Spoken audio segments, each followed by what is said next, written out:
Now to Paris, where the Rugby World Cup kicks off tonight as the host nations France take on the New Zealand All Blacks at the Stade de France. The organisers have pledged to make the tournament more sustainable, promising more than 80% of travel by teams between venues will be done by train.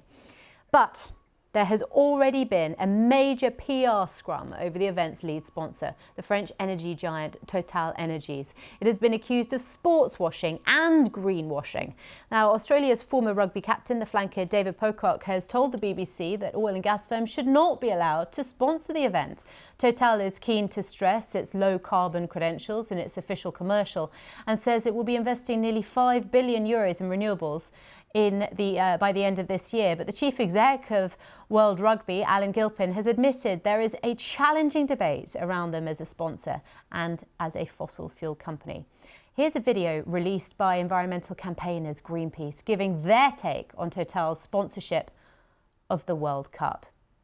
Pretty punchy, hey? It says that the fossil fuel industry pumps even more oil, enough oil, they say, to fill the Stade de France almost 7 times over. So where do you stand on this? Let's bring in Misha Sher, the Global Vice President at the sponsorship agency Mediacom Sport and Entertainment. Misha, this is an interesting one. Who do you think should dictate where the money comes from to fund sport and big sporting events? Well, look, I don't think it needs to. I think it needs to be a combination of local organizing committee, which is what it is at the moment, and the governing body.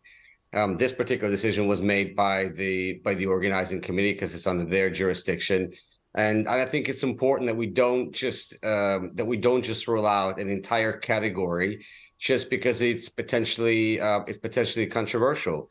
This is a very, very important subject matter. Obviously, it's the biggest crisis that we're facing, climate change. However, I think it's important that we're open to that debate. We're open to energy companies diversifying and moving away from fossil fuels into alternative and more sustainable energy solutions.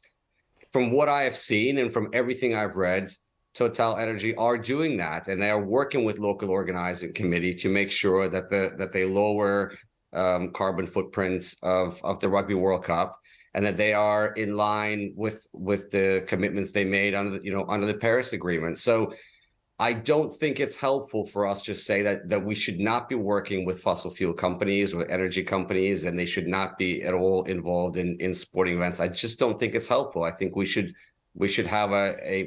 engage in the dialogue, engage them in the dialogue, and make sure that they're making the right sort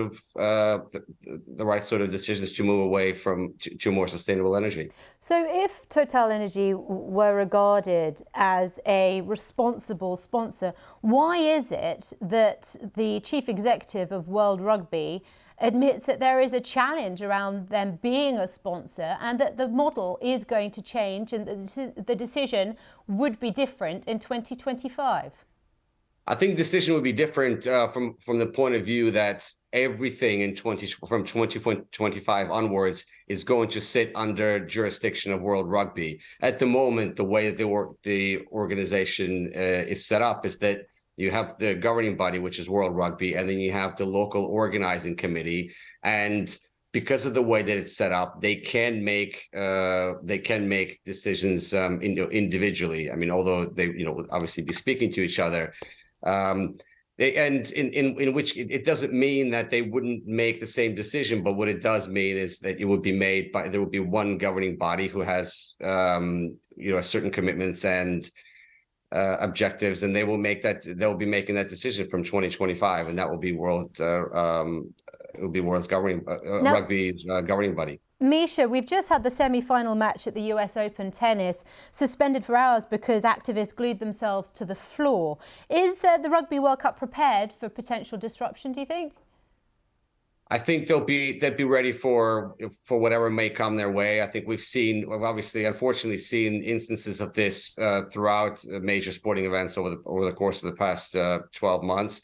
It's unfortunate.